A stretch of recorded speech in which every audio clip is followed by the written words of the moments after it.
चलिए नेक्स्ट बढ़ सकते हैं अगले एग्जाम्पल पे। A graph between compressibility factor and a pressure is drawn for three gases at the same temperature. Then correct order of Boyle's temperature of X, Y and Z is।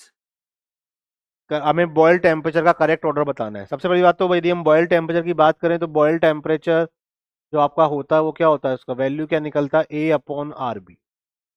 ये Boyle temperature की हम बात कर रहे हैं।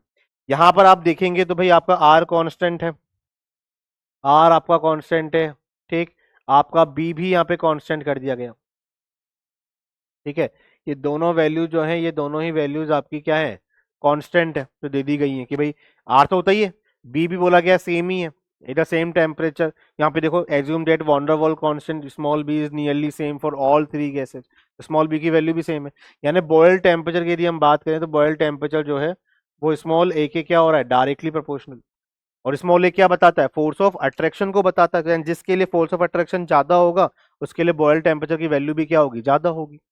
और अभी हमने बताया अभी पहले एग्जांपल में कि जिस गैस के लिए डिप जितना ज्यादा आएगा, जिस गैस को लिक्विफाई करना जितना आसान है, क्योंकि लिक्विफाई करने का मतलब क्या, गैस मॉलिक्यूल्स को हम पास लेके आ रहे हैं, तो जिसमें फोर्स ऑफ अट्रैक्शन ज्यादा होगा वही तो पास आ पाएंगे, उसी गैस को तो हम लिक्विफाई कर पाएंगे। और जिस गैस को लिक्विफाई आप कर सकते हो उस गैस में डिप उतना ज्यादा, अट्रैक्टिव फोर्स उतने ज्यादा डोमिनेट करते हैं।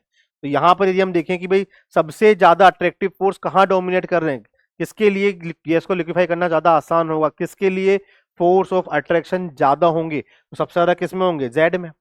स्मॉल ए की वैल्यू की बात करें अपन तो सबसे ज्यादा किस में होंगे, जेड में। फिर कौन होगा, वाई में।